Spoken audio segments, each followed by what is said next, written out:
I usually ask my guests, where do you want to start today? Because I'm courteous. With you, I need to start with the cringiest DM I've ever seen in my life. I think we're past the point of having to be polite with each other, and I've been waiting for this for hours. All right.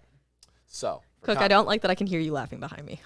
for context, the girl that posted it is a video game streamer. Unclear on what platform. Okay. I don't know, but I can go on Twitter and find out. Oh. I downloaded it from Twitter. Okay. She received the DM. It appears via Instagram. Okay.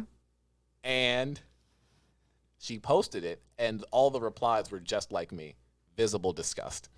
Oh. Are you ready? Yeah, I want to make sure that like our YouTube audience can actually see my reaction. Pod listeners, are you ready? We're going to do it. Here's the DM. Quote, hey, sorry I saw your profile, and I just thought you looked cute in your picture. I really wanted to tell you that, smiley face. It's really rare to see girls playing video games, haha. I don't know why it's a guy thing, honestly. I'm really, against misogyny, and, I'll be the one in the kitchen making sandwiches. We should really play Left 4 Dead 2 sometime. It's a really cool zombie game with a lot of scary moments, but don't worry. I'll be there to protect you, winky face. Sorry, that wasn't flirting. I swear I'm just trying to be friendly. I really like your profile picture. Sorry, was that too far? And there's several more lines of text, but that's what the whole image was. I want to throw up.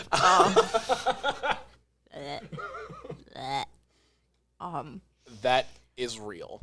Okay, and I need clarification. The smiley face and the winky face, was it emoji? No or emojis. Okay, so it was colon smile.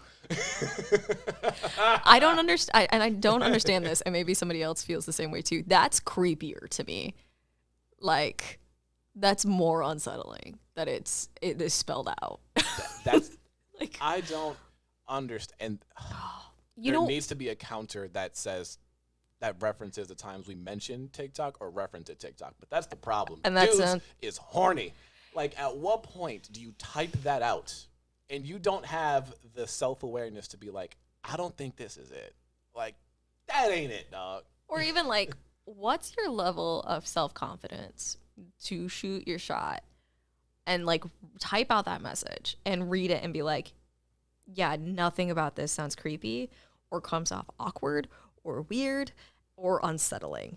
Like what level do you have to be to get to that? Like, if I ever receive a DM like that, I feel like I have to move, because that's the kind of guy that'll dox your address because you don't respond in like a week. Yes. They're the ones that like just even having no interactions other than maybe reading out like their Twitch like donation or like saying hi when they see your name in chat maybe once, they suddenly feel like you're my person. Yeah, I'm going to follow you forever.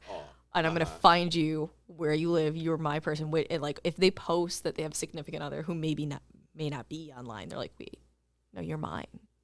Like, I'm glad you mentioned about that. I'm glad you mentioned those two things, because the first one is like, I'm not at that level yet. I doubt I'll be for a while. Like when you go on so many podcasts and you do so many Instagram posts and you show people your personal life, like, a lot of people genuinely feel that they know you because of just what you see. But like, I'm just putting content out there. I don't know y'all like that. And it's especially true with people that have been creating content for years, because like, we follow your journey, we see your journey, and it's like, oh, I know this person. I can talk to them. It's like so we're familiar. Parasocial.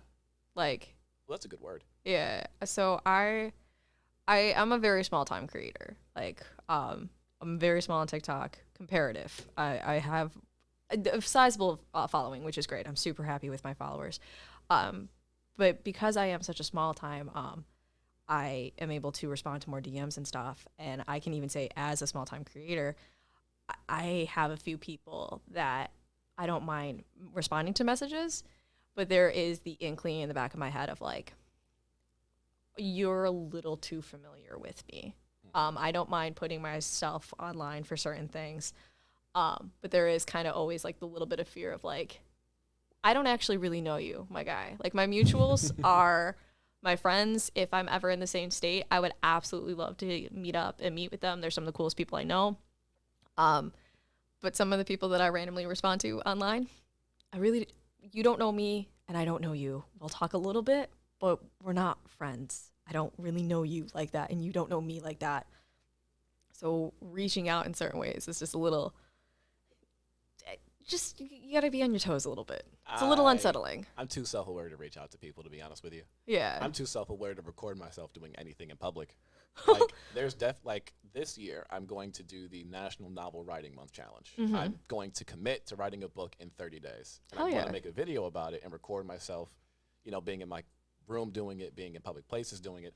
I am so self-conscious about being in like a Starbucks or something, having a camera on myself. Well, will it make you feel better if I'm next to you, like that guy in the gym was self-conscious about going to the gym, so his buddy dressed up in a weird costume next to him? Sure. It'll look like we're doing something. No, so you will be doing your thing, and then on the other side of you, I will be filming a TikTok in full cosplay. On the dance app. Yeah, the internet's a crazy place, man. Don't be sending DMs to people like that. Please don't.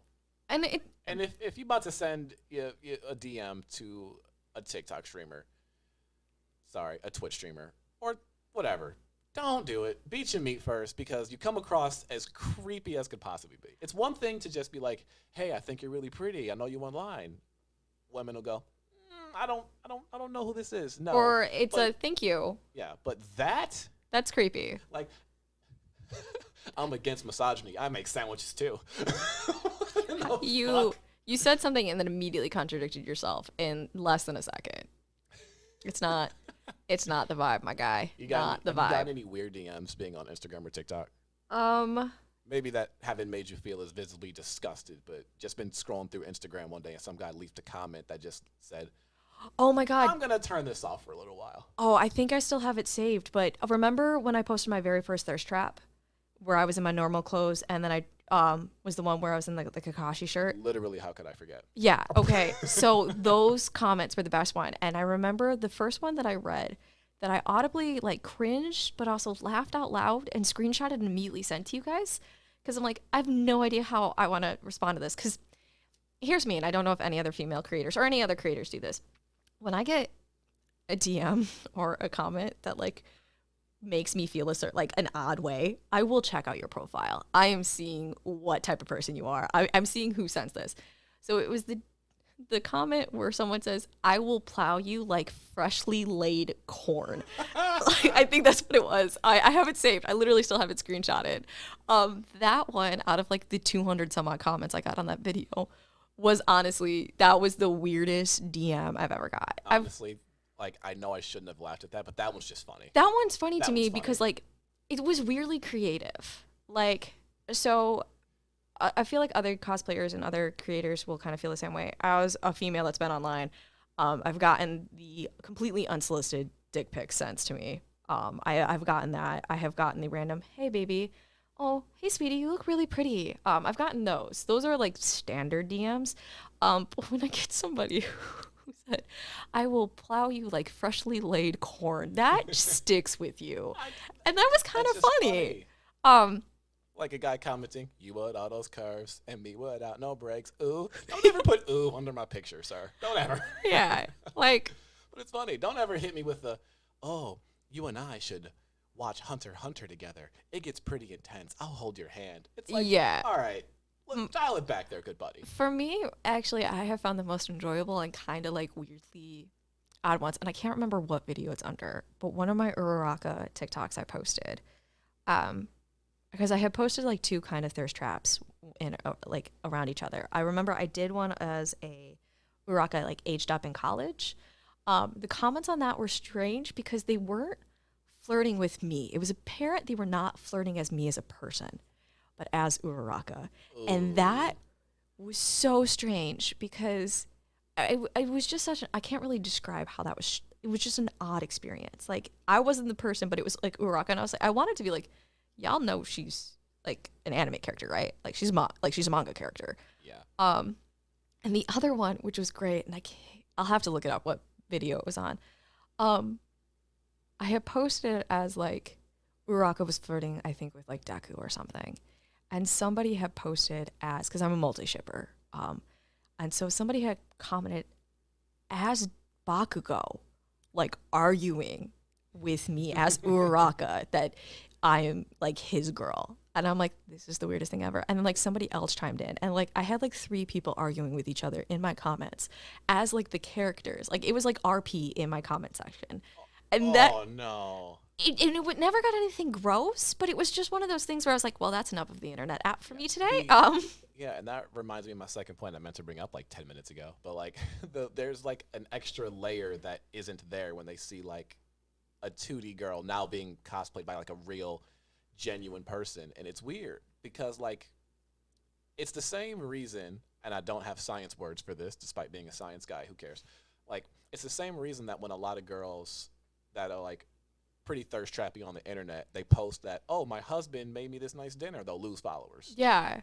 Shit like that. Like, there's the idea of you in the head of someone watching your content. And then anything that breaks that immersion is completely gone. Yeah. I can tell you that on my cosplay TikTok, which is what I mostly do, even in the beginning, like before I really, really started cosplaying at the start of my TikTok career, I did a lot of stuff of me just in my normal clothes, and then I would just be like, oh, this is this character saying this.